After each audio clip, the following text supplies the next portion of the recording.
Hello and welcome on your YouTube channel target board. प्यारे बच्चों, एक बार फिर से आपका स्वागत है आपके अपने चैनल टारगेट बोर्ड पर।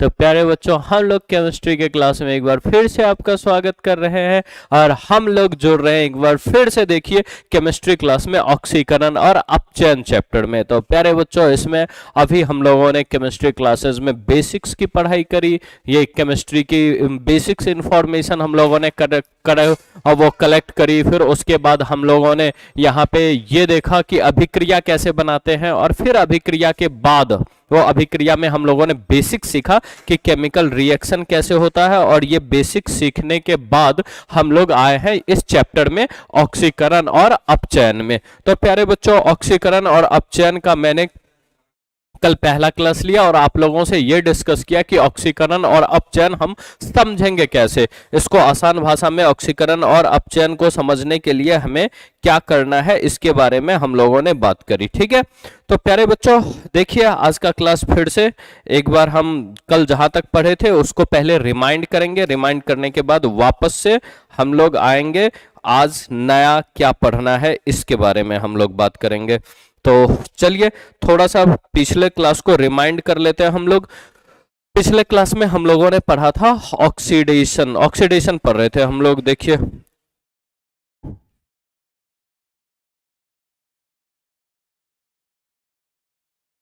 ऑक्सीडेशन,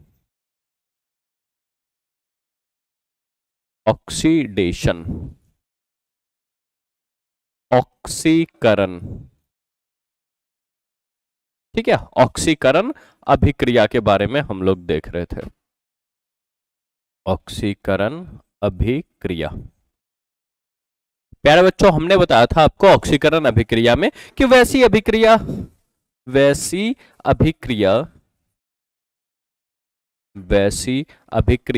जिसमें जिसमें पहला नंबर क्या कि ऑक्सीजन जुड़ता है, जिसमें ऑक्सीजन जुड़ता है, ऑक्सीकरण अभिक्रिया होता है। नंबर दूसरा, हाइड्रोजन बाहर निकलता है, हाइड्रोजन बाहर निकलता है, हाइड्रोजन बाहर निकलता है, तब भी ये होता है ऑक्सीकरण अभिक्रिया। और इसका हमने देखा था एग्जाम्पल। तो जिन बच्चों ने ये नहीं देखा है, या वेरी गुड मॉर्निंग सभी लोगों को, सुप्रभात। चलिए ठीक है, अब क्लास में कंसंट्रेट करेंगे सब लोग। ठीक है, कमेंट बॉक्स में जब हम लोग आपसे कुछ सवाल पूछेंगे ना, तब आप लोग कमेंट बॉक्स में आइए। बाकी जिस समय पढ़ा रहे होते हैं उस समय बस आपको एक ही काम करना है, वो करना है पढ़ाई। इसके अलावा आप वीडियोस को लाइक करिए और ज्यादा से ज्यादा अपने दोस्तों के बीच शेयर करिए, ताकि वो लोग भी क्लास ज्वाइन कर सकें और ज्यादा से ज्यादा लोग इस क्लास का फायदा, क्लास का लुत्फ उठा सके। ठीक है प्यारे बच्चों, तो अगर जिन लोगों ने नहीं देखा है, ये आप पिछला वीडियो जाकर के देखिए, हमने ये दोनों डिस्कस किया हुआ है।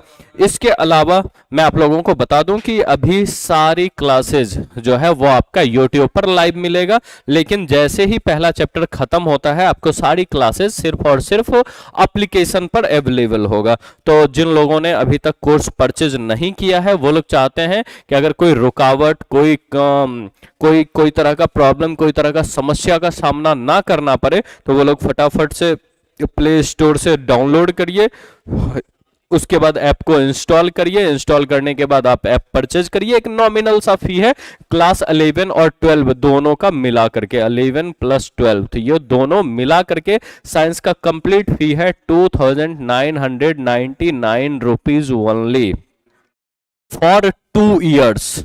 सोचिए, 2 इयर्स, 2 साल के कोर्स का फी 2999, जिसमें कि आपको साइंस के साथ साथ इंग्लिश भी मिलता है, साइंस के साथ साथ इंग्लिश भी मिलता है। अगर आपने इंग्लिश ऑलरेडी परचेज कर रखा है प्यारे बच्चों, तो ये 2999 में 499 रुपए आपका कम हो जाता है, तब ही आपको लगेगा सिर्फ 2499 रुपए। और 2499 रुपए के बदले में आपको क्या मिलेगा? एक तो आपको 11-12 की सारी क्लासेस लाइव मिलेंगी, दूसरा चीज आपको मिलेगा वीडियोज, जो क्लास का वीडियोज है, अगर आपको कभी भी चाहिए तो वो आपको वीडियोज मिलेगा। इसके अलावा आपको मिलेंगे नोट्स कि किस तरह से प्रिपरेशन करना है। इसके अलावा आपको मिलेगा डाउट क्लासेस, और साथ ही साथ आपका time to time class test arrange हो जाएगा।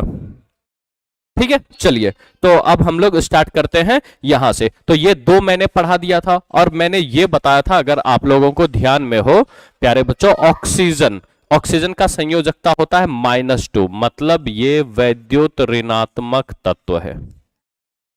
ये है वैद्युत ऋणात्मक तत्व। और हाइड्रोजन H+1 ये होता है वैद्युत धनात्मक तत्व। ठीक है प्यारे बच्चों, तो यह है, एक है वैद्युत ऋणात्मक तत्व और एक होता है वैद्युत धनात्मक तत्व। देखिए जैसे बात हो रहा है कि ऑक्सीजन जुड़ता है, तो हमारा तीसरा पॉइंट क्या हो जाएगा कि जिसमें वैद्युत ऋणात्मक मूलक में वृद्धि होगी, वैसी अभिक्रिया जिसके विद्युत ऋणात्मक मूलक में वृद्धि होगी। देख लीजिए तीसरा पॉइंट, वैसी रासायनिक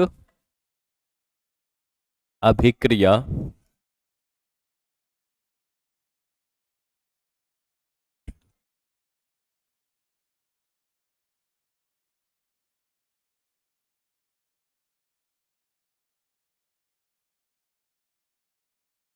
हाँ, तो मैं बता रहा था वैसी रासायनिक अभिक्रिया जिसके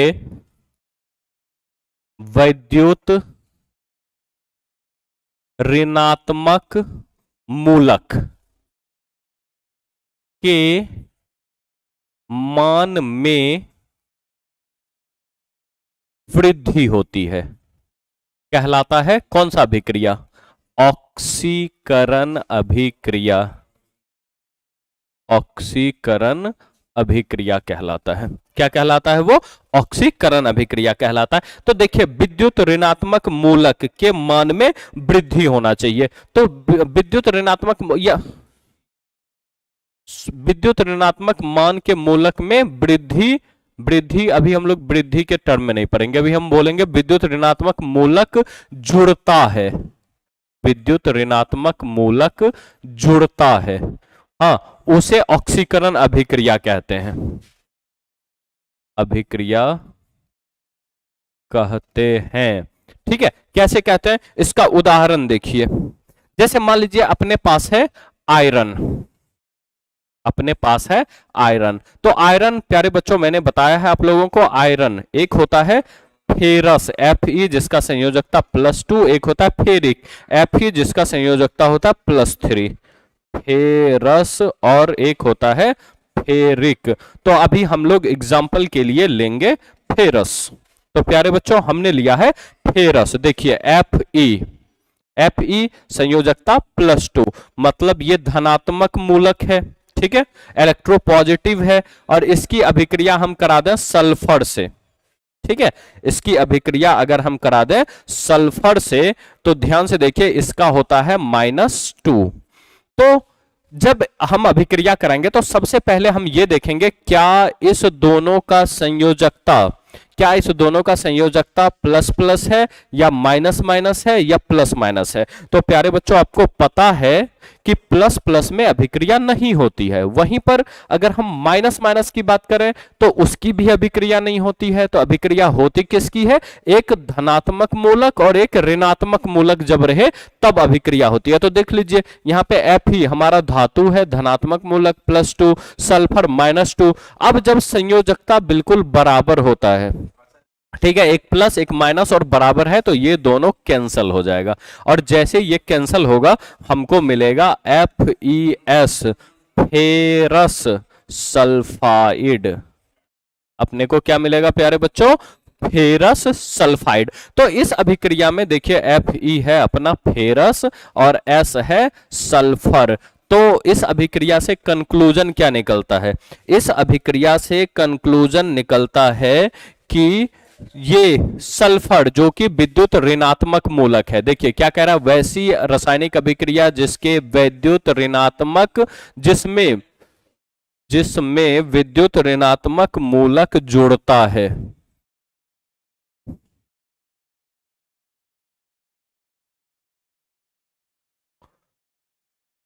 जिसमें विद्युत ऋणात्मक मूलक जुड़ता है। तो देखिए यहां पर सल्फर, ये सल्फर है हमारा विद्युत ऋणात्मक मूलक। विद्युत ऋणात्मक मूलक जुड़ता है तो किसमें जुड़ रहा है? फेरस में। तो ये अभिक्रिया तो सबसे पहले हमारा होगा ऑक्सीकरण अभिक्रिया होगा। ऑक्सीकरण अभिक्रिया होगी क्योंकि क्योंकि इस अभिक्रिया में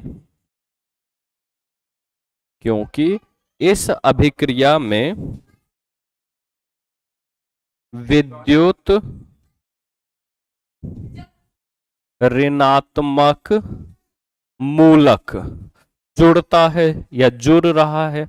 देखिए विद्युत ऋणात्मक मूलक सल्फर यहां पे बिल्कुल अकेला था ना अभिक्रिया में, आप ध्यान से देखिए पहले विद्युत ऋणात्मक मूलक सल्फर बिल्कुल अकेला था, लेकिन अभिक्रिया के बाद क्या ये सल्फर अकेला है? तो आपका जवाब होगा नहीं सर, ये अकेला कैसे हो सकता है, ये तो Fe के साथ है क्योंकि ये फेरस सल्फाइड है। तो विद्युत ऋणात्मक मूलक जुड़ा ना, इसीलिए इस अभिक्रिया को हम लोग बोलेंगे कौन सा अभिक्रिया?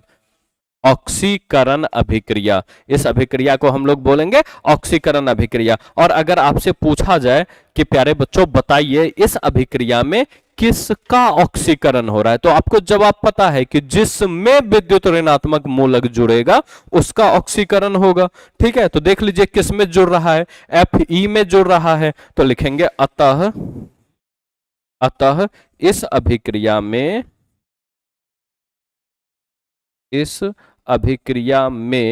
Fe बोले तो क्या?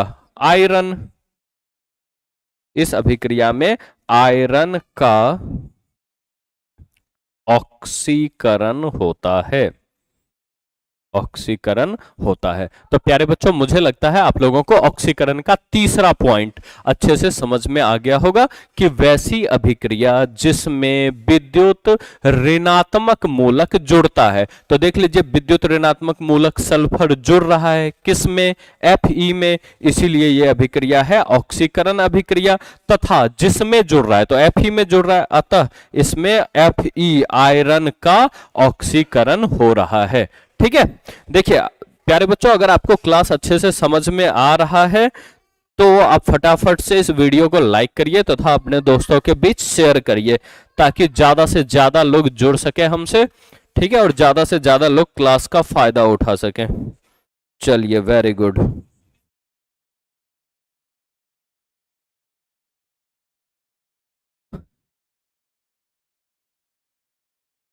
ये तीसरा हो गया। अब हम लोग आते हैं चौथे पॉइंट में। प्यारे बच्चों देखिए चौथे पॉइंट में आते हैं नंबर 4। तो नंबर 4 नंबर 2 से रिलेटेड था। क्या बोलते थे? जिसमें से हाइड्रोजन बाहर निकलता है। और प्यारे बच्चों मैंने आपको हाइड्रोजन, देखिए यहां पे पहला, यहां पे हमने बाहर, यहां पे आपको क्या बताया है कि हाइड्रोजन विद्युत धनात्मक तत्व है। ठीक है, और कल हमने बोला था कि जिसमें से हाइड्रोजन बाहर निकलता है, अर्थात अगला पॉइंट क्या होगा? अर्थात अगला पॉइंट ये होगा कि वैसी अभिक्रिया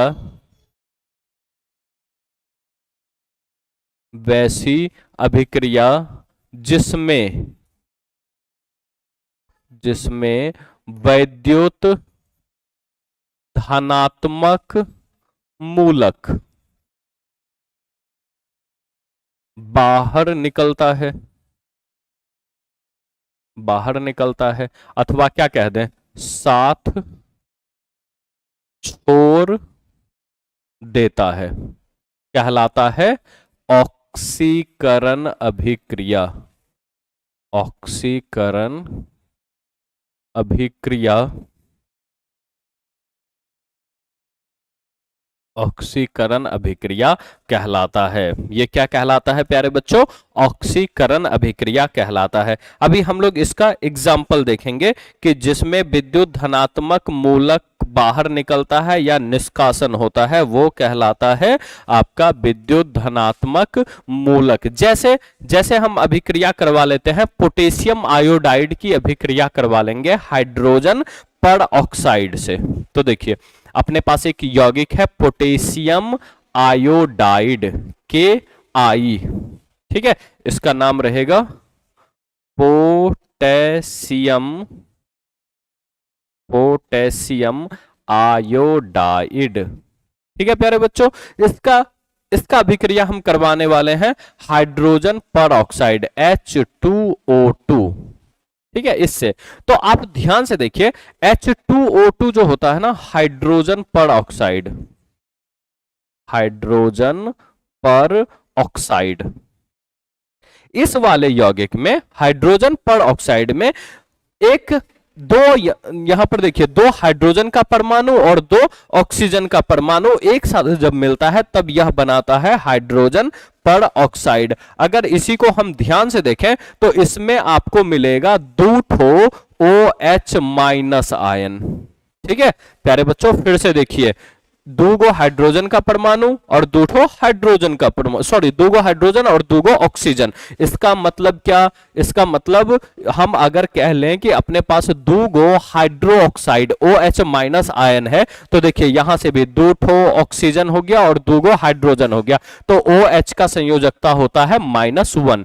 तो H2O2 को ही अगर हम लिख लें 2OH-, तो ये वही होता है, इसमें 2 हाइड्रोजन परमाणु और 2 ऑक्सीजन परमाणु है जिसका संयोजकता माइनस में होता है। और पोटेशियम आयोडाइड में K होता है धनात्मक मूलक और I होता है ऋणात्मक मूलक। तो देखिए यहां पर K धनात्मक मूलक I के साथ था ना, अभी अभिक्रिया के बाद देखेंगे तो यहां माइनस है, ये K के साथ अभिक्रिया करेगा तो हो जाएगा KOH।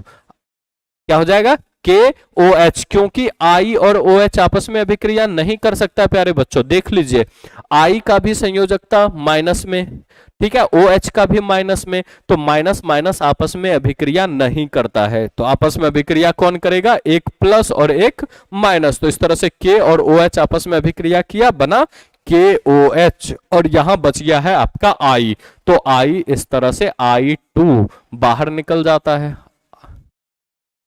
आयोडीन बाहर हो जाता है और यहां बनता है पोटेशियम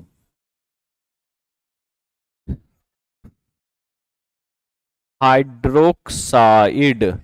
यहां पर प्यारे बच्चों क्या बनता है, पोटेशियम हाइड्रोक्साइड। तो आप ध्यान से देखिए यहां पर धनात्मक मूलक के I के साथ था, बट क्या अभिक्रिया के बाद ये जो हमारा उत्पाद है, ये जो हमारा उत्पाद है,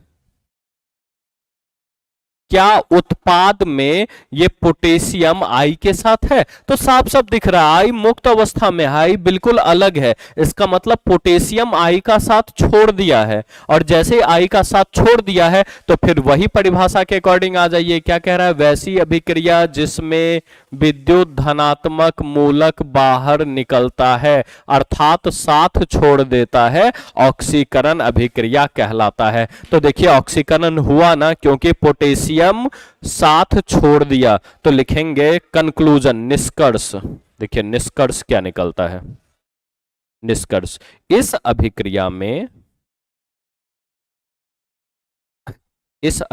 में प्यारे बच्चों पोटेशियम के जो कैसा है, धनात्मक मूलक है, धनात्मक मूलक I का साथ छोड़ देता है, छोड़ देता है, अतः यह ऑक्सीकरण अभिक्रिया है।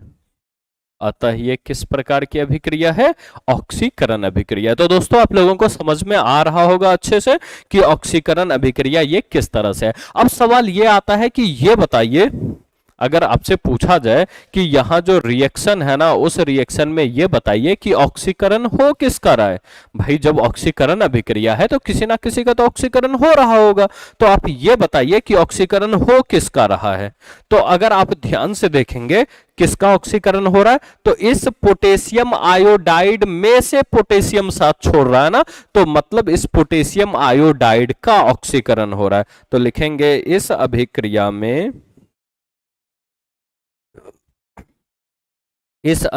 में पोटेशियम आयोडाइड का ऑक्सीकरण हो रहा है। तो प्यारे बच्चों, आप लोगों को समझ में आ रहा है कि ऑक्सीकरण अभिक्रिया किस तरह से होता है। तो ये 4 पॉइंट था ऑक्सीकरण अभिक्रिया होने के लिए। पहला, जिसमें ऑक्सीजन जुड़ेगा उसका ऑक्सीकरण। अब देखिए, ऑक्सीजन जुड़ेगा, ऑक्सीजन ऋणात्मक मूलक, तो दूसरा क्या बोलेंगे, वैसी अभिक्रिया जिसमें ऋणात्मक मूलक जुड़ता है, ऑक्सीकरण अभिक्रिया। ठीक है। दूसरा हमने क्या बताया था, सर एप्लीकेशन पर वीडियो नहीं आ रहे, कोई बात नहीं, ये पहला चैप्टर आपको यहाँ लाइव मिल रहा है ना, आप यहाँ से करिए तो दूसरा चैप्टर स्टार्ट होते होते ऐप पर आ जाएंगे हम लोग। क्योंकि अभी ये डेमो क्लासेस चल रहा है ना, तो डेमो क्लासेस आपको मिलेगा यूट्यूब पर, और जैसे ही डेमो क्लासेस खत्म होगा फिर तो क्लास ऐप पर ही होना है। तो क्या परेशानी है, अभी ऐप पर हो या यहाँ यूट्यूब चैनल पर हो, तो यूट्यूब चैनल पर करिए। ठीक है। चलिए, तो ये 2 क्लियर हो गया। तीसरा, मैंने क्या बताया था आपको कि जिसमें ऑक्सीजन जुड़ेगा उसमें से हाइड्रोजन बाहर निकलेगा। तो तीसरा पॉइंट था हमारा कि जिसमें से हाइड्रोजन बाहर निकलेगा वो अभिक्रिया ऑक्सीकरण अभिक्रिया कहलाएगा, और हाइड्रोजन होता है धनात्मक मूलक। तो क्या हो जाएगा कि वैसी अभिक्रिया जिसमें से धनात्मक मूलक बाहर निकलता है वो कहलाता है ऑक्सीकरण अभिक्रिया। और देख लीजिए आपके सामने है स्क्रीन पर कि किस तरह से धनात्मक मूलक बाहर निकलता है और किस तरह से यह ऑक्सीकरण अभिक्रिया होता है। ठीक है प्यारे बच्चों, बहुत अच्छा। अरे आप लोगों को बिल्कुल टेंशन नहीं लेना है कि केमिस्ट्री बहुत वीक सब्जेक्ट है। सर कॉल नहीं उठाते, अरे 2 नंबर है, आप उस नंबर पे कॉल करिए। Prince, cute Prince gaming, 2 number दिया हुआ है, आप उस पर कॉल करिए। हो सकता है कि आप जिस समय कॉल कर रहे होंगे उस समय वो बिजी होंगे या कोई और काम करेंगे, आप कॉल करिए, बिल्कुल कॉल रिसीव होगा आपका, आप परेशान मत हो। ठीक है। हाँ, आप लोगों को क्लास के रिगार्डिंग बिल्कुल भी चिंता नहीं करनी है, आपका एक एक प्रॉब्लम सॉल्व होगा। भाई इसी चीज के लिए तो हम लोग यहाँ बैठे हैं कि ताकि आप लोगों को कोई परेशानी नहीं हो। ठीक है ना प्यारे बच्चों, इतना सा बात समझ में आ रहा है। सब कुछ मिलेगा, नोट्स मिलेगा, पीडीएफ मिलेगा, हर कुछ मिलेगा, आप बिल्कुल निश्चिंत रहें। फिलहाल आप डेमो क्लास को एंजॉय करिए प्यारे बच्चों, आप अभी फिलहाल डेमो क्लास को एंजॉय करिए। डेमो क्लास जैसे ही खत्म होगा ना, जैसे ही हम लोग ऐप पर आएंगे वैसे ही सारा कुछ, इसका पीडीएफ, इसका नोट्स, इसका वीडियो लेक्चर, सब कुछ मिलना स्टार्ट होगा। इस बात के लिए आपको बिल्कुल परेशान नहीं होना है। ठीक है, चलिए वेरी गुड। तो अब आ जाते हैं हम लोग अपचयन में। ऑक्सीकरण अभिक्रिया का हमने चारों पॉइंट पढ़ लिया, अब पढ़ेंगे हम लोग अपचयन अभिक्रिया।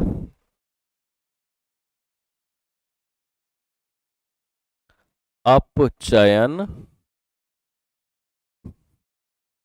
अभिक्रिया, प्यारे बच्चों इसको इंग्लिश में बोलेंगे रिडक्शन रिएक्शन। प्यारे बच्चों इसको क्या हम लोग बोलेंगे, रिडक्शन रिएक्शन, अपचयन अभिक्रिया। तो देखिए, जो जो ऑक्सीकरण में हुआ था ना, जस्ट अपोजिट हो जाएगा अपचयन अभिक्रिया में। तो ऑक्सीकरण अभिक्रिया में सबसे पहला था कि जिसमें ऑक्सीजन जुड़ेगा वो ऑक्सीकरण अभिक्रिया। तो इसमें क्या लिखेंगे, जिसमें से ऑक्सीजन बाहर निकलेगा वो होगा ऑक्सीकरण अभिक्रिया। तो सबसे पहला पॉइंट आ जाते हैं, सबसे पहला पॉइंट का बात हम लोग करेंगे कि वैसी अभिक्रिया, वैसी अभिक्रिया जिसमें से ऑक्सीजन बाहर निकलता है, वैसी अभिक्रिया जिसमें से ऑक्सीजन बाहर निकलता है, अपचयन अभिक्रिया कहलाता है। अपचयन अभिक्रिया कहलाता है। तो दोस्तों, जैसा कि आपने पढ़ा है कि जिसमें ऑक्सीजन जुड़ता है ऑक्सीकरण अभिक्रिया, जिसमें से ऑक्सीजन बाहर निकलता है अपचयन अभिक्रिया। तो यहां हम लोग देख रहे हैं अपचयन अभिक्रिया के बारे में भी, ठीक है। तो अपचयन अभिक्रिया जिसमें से ऑक्सीजन बाहर निकलता है वो होता है अपचयन अभिक्रिया। जैसे जैसे मान लीजिए अपने पास एक यौगिक है जिंक ऑक्साइड, अपने पास एक यौगिक है zinc oxide ZnO, zinc oxide, और इसकी अभिक्रिया हम करा दें कार्बन के साथ। जिंक ऑक्साइड की अभिक्रिया किससे करा देनी है? कार्बन के साथ। तो ध्यान से देखिए, जिंक ऑक्साइड में जैसे ही हम कार्बन से अभिक्रिया करा देंगे तो ये वाला ऑक्सीजन कार्बन के साथ मिलकर के बना देगा कार्बन मोनो ऑक्साइड, और इस अभिक्रिया में ये जिंक का साथ छोड़ देगा। कार्बन मोनो ऑक्साइड क्या बना देगा? Carbon monoxide. प्यारे बच्चों, आप ध्यान से देखिए कि यहां पे ऑक्सीजन किसके साथ था? जिंक के साथ था। क्या अभिक्रिया के बाद ऑक्सीजन जिंक के साथ है? क्या क्या अभिक्रिया के बाद ये ऑक्सीजन जो है क्या ये जिंक के साथ है? तो भाई दिख रहा है कि ऑक्सीजन जिंक के साथ। सर कैसे हो सकता है? ऑक्सीजन तो कार्बन के साथ है। इसका मतलब ये जिंक का साथ छोड़ दिया ना, इसका मतलब ऑक्सीजन जिंक का साथ छोड़ दिया। तो ऑक्सीजन जिंक का साथ छोड़ दिया तो क्या कह रहा है? वैसी अभिक्रिया जिसमें से ऑक्सीजन बाहर निकल जाता है। देखिए, ऑक्सीजन जिंक के साथ था लेकिन ऑक्सीजन यहां बाहर निकल गया, साथ छोड़ दिया, तो ये कौन सा अभिक्रिया होगा? ऑक्सीकरण अभिक्रिया होगा। तो हम लिखेंगे निष्कर्ष में, हम लोग लिखेंगे निष्कर्ष में, चूंकि इस अभिक्रिया में, चूंकि इस अभिक्रिया में ऑक्सीजन जिंक का साथ छोड़ रहा है, छोड़ रहा है, अर्थात अर्थात बाहर हो जा रहा है, बाहर हो जा रहा है। कहां से बाहर हो जा रहा है? इस जिंक ऑक्साइड से बाहर हो जा रहा है। हो जा रहा है ना?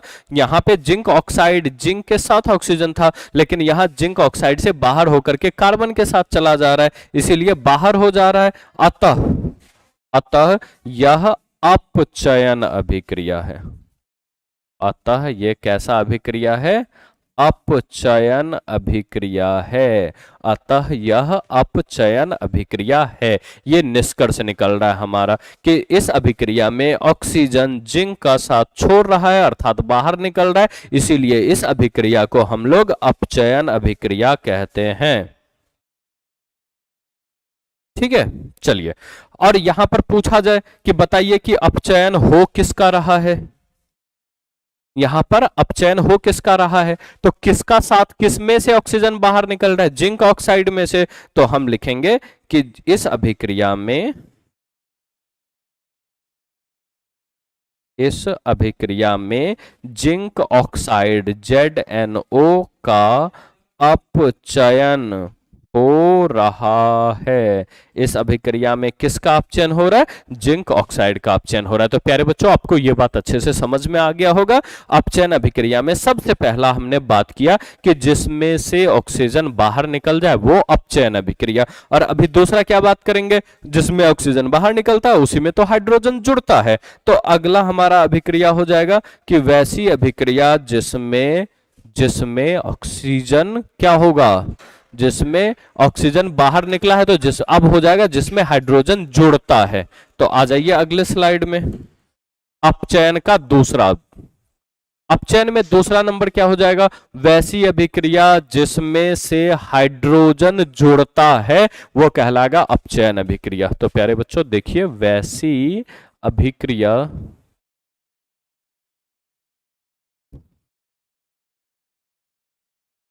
वैसी अभिक्रिया जिसमें जिसमें हाइड्रोजन जुड़ता है क्या कहलाएगा? अपचयन।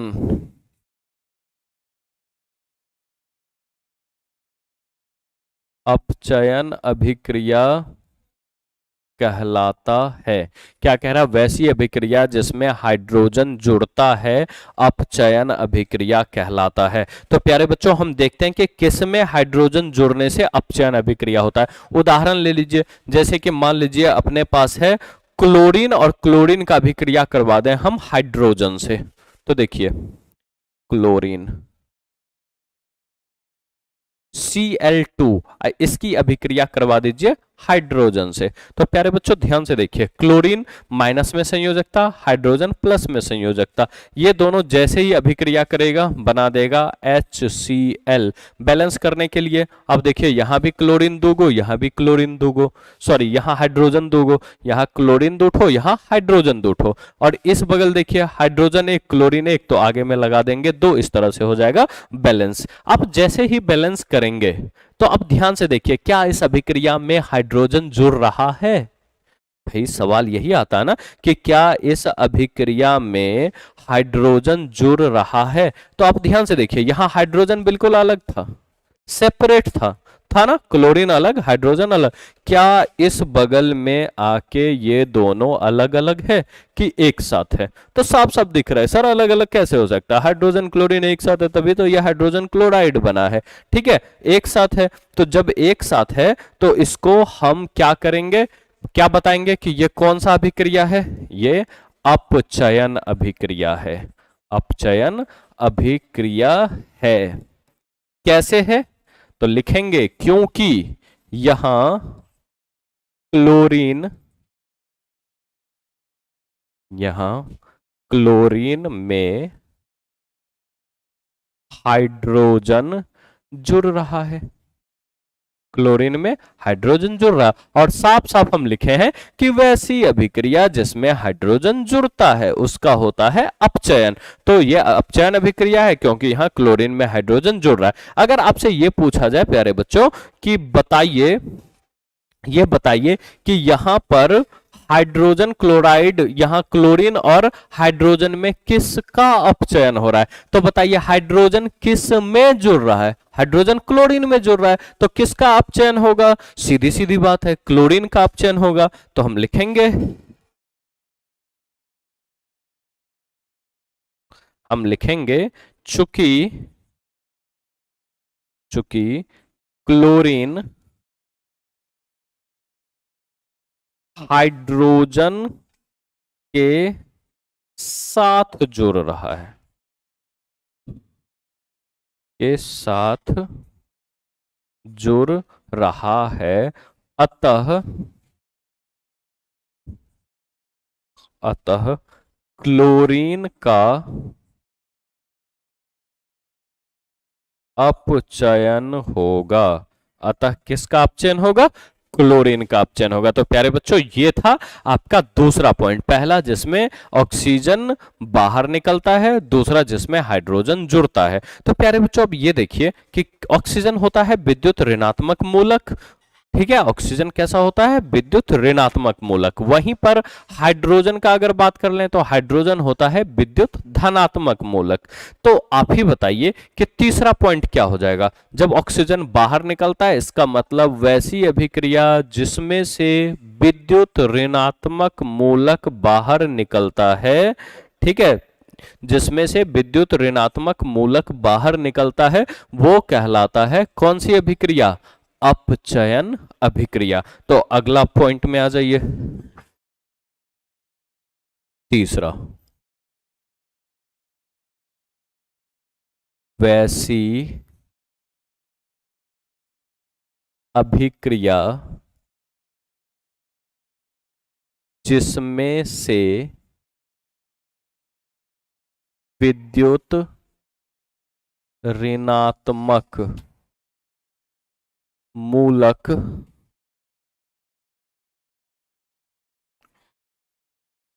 बाहर निकलता है क्या कहलाता है? अपचयन अभिक्रिया अपचयन अभिक्रिया कहलाता है। वो कहलाता है अपचयन अभिक्रिया, जिसमें से विद्युत ऋणात्मक मूलक बाहर निकलता है, वो कहलाता है अपचयन अभिक्रिया। किस तरह से कहलाता है, ध्यान से देखिए। जैसे हम लोग अभिक्रिया करवा लें मर्क्यूरिक क्लोराइड की अभिक्रिया स्टेनस क्लोराइड से। मर्क्यूरिक, मर्क्यूरिक देखिए होता है Hg, क्लोरीन होता है Cl। तो मर्क्यूरिक का संयोजकता 2 होता है जो Cl के नीचे लगेगा, क्लोरीन का 1 होता है जो Hg के नीचे नहीं लगेगा। प्यारे बच्चों ध्यान से देखिए, इसका अभिक्रिया हम कराएंगे स्टेनस क्लोराइड से।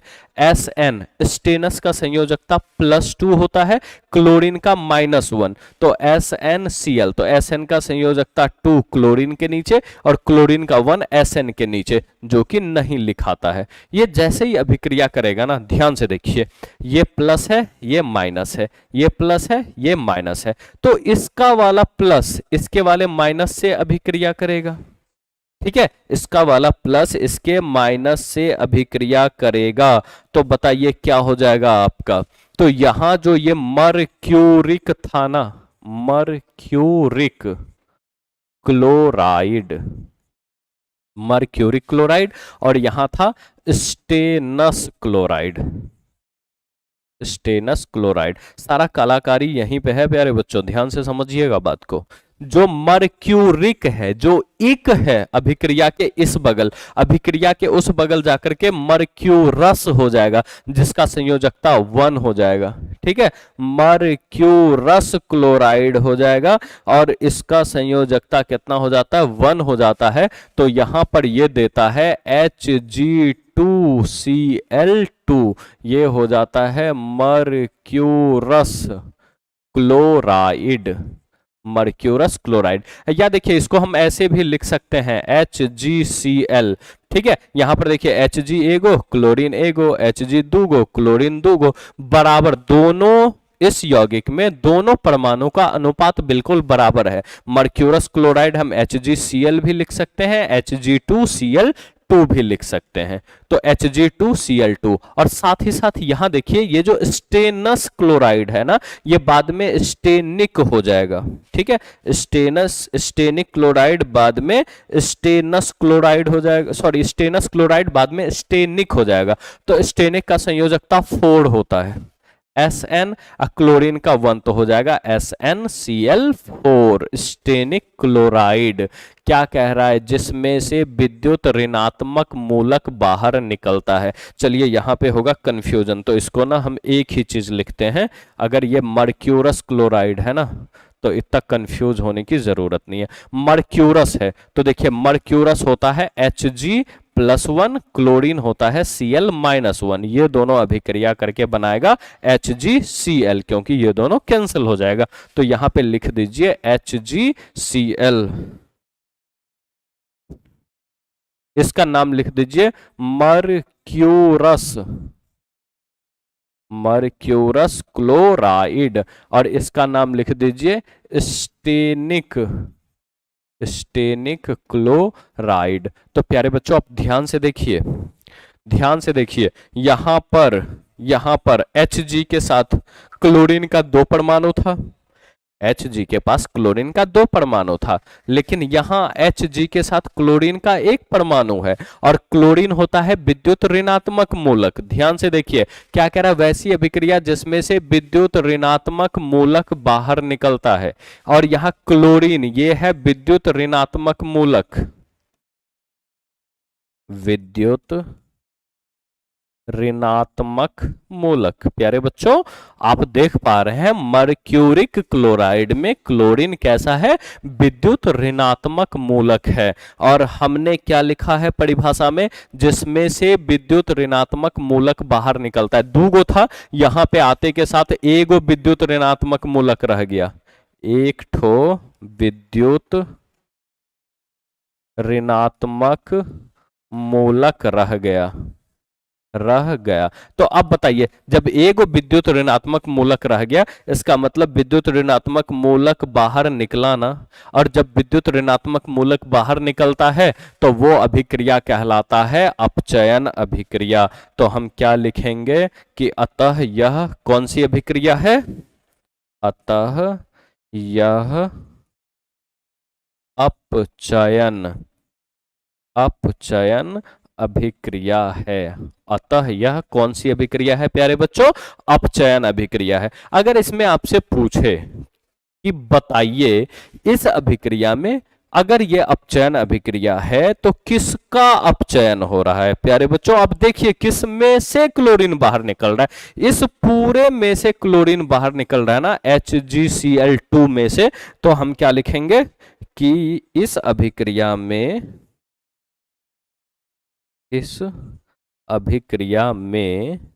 HgCl2 का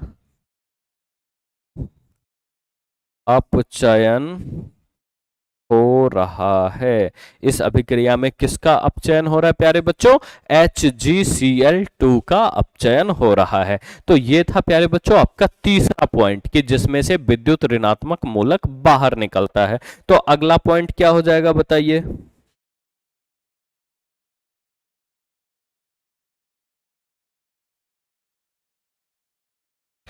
हाँ, इसमें क्या बता रहा है कि वैसी अभिक्रिया जिसमें से विद्युत ऋणात्मक मूलक बाहर निकलता। अब इसका जस्ट अपोजिट क्या हो जाएगा? जिसमें से विद्युत धनात्मक मूलक जुड़ेगा।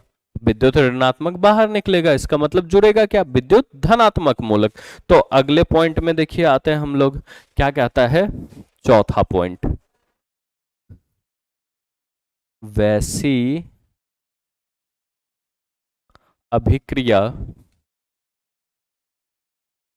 जिसमें विद्युत धनात्मक मूलक जुड़ता है, वह अपचयन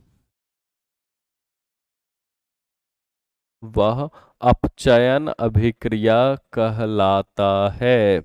वैसी अभिक्रिया जिसमें विद्युत धनात्मक मूलक, ठीक है, विद्युत ऋणात्मक बाहर निकला था, ठीक है, जिसमें से विद्युत ऋणात्मक बाहर निकला वो अपचयन। अब जिसमें विद्युत धनात्मक जुड़ेगा वो भी तो अपचयन, क्योंकि दोनों एक दूसरे का अपोजिट है।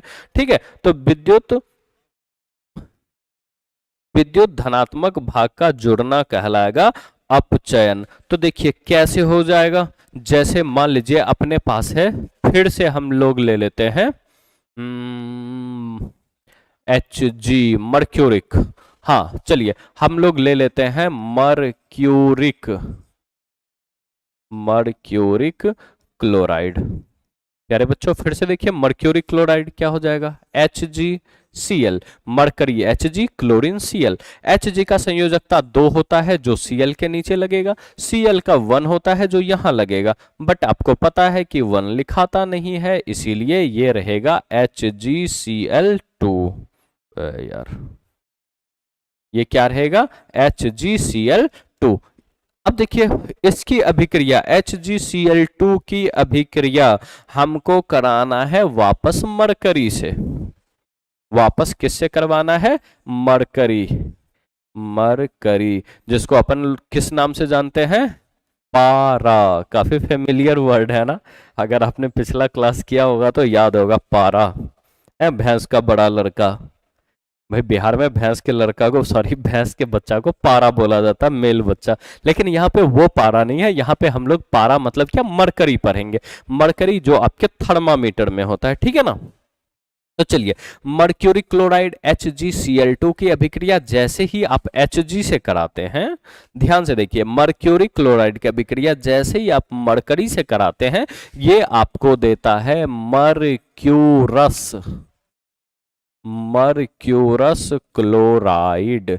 ये आपको देता है मर्क्यूरस क्लोराइड। मर्क्यूरस क्लोराइड क्या हो जाएगा? Hg2Cl2। Hg2, ये हो जाएगा मर्क्यूरस क्लोराइड Hg2Cl2। तो प्यारे बच्चों ध्यान से देखिए, ध्यान से देखिए, यहां पर अभी विद्युत धनात्मक मूलक एक ही था ना, HgCl2 में, ध्यान से देखिए HgCl2 में Hg धनात्मक मूलक और क्लोरीन ऋणात्मक मूलक। तो यहां पर आप देख पा रहे होंगे कि इस HgCl2 के अंदर, किसके अंदर, HgCl2 के अंदर Hg में एक धनात्मक मूलक है, एक धनात्मक मूलक है। वहीं पर अभिक्रिया के बाद अगर हम बात करें मर्क्यूरस क्लोराइड में HgCl2 में, तो HgCl2 में कितना कितना दो वैद्युत धनात्मक मूलक आ जा रहा है।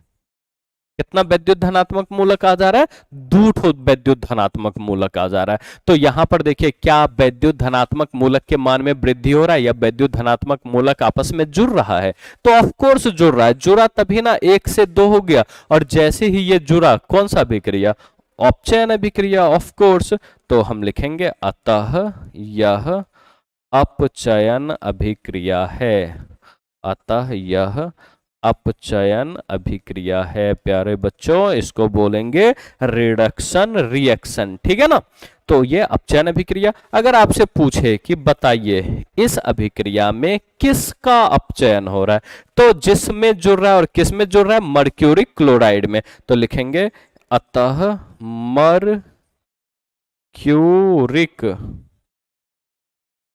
मर्क्यूरिक क्लोराइड का अपचयन हो रहा है। तो प्यारे बच्चों आप लोगों को मेरे ख्याल से ऑक्सीकरण और अपचयन अच्छे से समझ में आ गया होगा, ठीक है। तो ऑक्सीकरण का 4 पॉइंट, और उसके जस्ट अपोजिट, ऑक्सीजन जुड़ता है तो एक में ऑक्सीजन हटता है, एक में हाइड्रोजन जुड़ता है तो दूसरे में ऑक्सीजन, दूसरे में हाइड्रोजन हटता है, एक में विद्युत धनात्मक मूलक जुड़ता है तो दूसरे में विद्युत धनात्मक मूलक जुड़ता है, एक में विद्युत ऋणात्मक हटता है तो दूसरे में विद्युत ऋणात्मक मूलक जुड़ता है। बस इतना सही तो कहानी है, और ये सारा का सारा कहानी आप लोगों ने क्लास 10 तक पढ़ लिया है, ठीक है। चूंकि क्लास 11 पढ़ाने के लिए ना आपको क्लास 10 तक के बेसिक्स बिल्कुल क्लियर होने चाहिए, और मैं ये मान करके चल रहा हूं कि जितने भी बच्चे जुड़े हैं ना उन लोगों का बेसिक्स कुछ भी नहीं है, ठीक है। मैं ये मान करके चलूंगा कि बाकी बच्चों का बेसिक्स कुछ भी नहीं है। अगर शुरू से शुरू करेंगे ना तो एकदम मजा आएगा पढ़ने में। तो ये अभी तक था बेसिक्स, लेकिन जो कल से हम लोग स्टार्ट करेंगे ना, कल से कंप्लीट एकदम क्लास 11 में आ जाएंगे। अभी तक आप लोगों को इतना पता चल गया जितना आप लोगों को पता चल जाना चाहिए था क्लास 10 में। ऑक्सीकरण क्या होता है, अपचयन क्या होता है, और इसका मोटा मोटी ओवरव्यू क्या होगा, इसमें किस तरह से रिएक्शन होगा, किसका ऑक्सीकरण होगा, किसका अपचयन होगा। लेकिन अगले क्लास से जो हम लोग बात करेंगे वो क्लास 11 का कंप्लीट सिलेबस से बात करेंगे, ठीक है। हम उसमें निकालेंगे ऑक्सीकरण संख्या निकालेंगे। हाँ, आप देखेंगे कि कभी ऑक्सीकरण संख्या धनात्मक हो जाता है, कभी ऑक्सीकरण संख्या ऋणात्मक हो जाता है। ऑक्सीकरण संख्या के आधार पर हम बताते हैं कि कोई अभिक्रिया में ऑक्सीकरण हो रहा है, वहीं उसी ऑक्सीकरण संख्या के आधार पर हम यह भी बता पाते हैं कि ऑक्सीकरण हो रहा है कि अपचयन हो रहा है। और जिसमें ऑक्सीकरण अपचयन दोनों एक साथ होता है वो होता है रेडॉक्स, यानी कि वो अपचयोपचय अभिक्रिया। तो इन सब के बारे में ना अपन डिटेल से डिस्कशन करेंगे अगले क्लास में। तो आप लोग फटाफट से अब मुझे ये बता दीजिए क्लास के लास्ट में कि आज का क्लास आप लोगों को कैसा लगा, और साथ ही साथ आप ये बताएंगे कि क्या आर के सर आपको समझा पा रहे हैं क्लास में, आप कितना सेटिस्फाई हैं क्लास से, कि किस तरह से आपको क्लास समझ में आ रहा है। एकदम फटाफट से कमेंट लिखिए, फिर देखते हैं आगे। Lomas Kumar, thank you sir ji, very good. Radha Krishna ji sir, very good. Kumari Sania, very good, बहुत अच्छा लग रहा है, बहुत सही, वाह, वेरी गुड।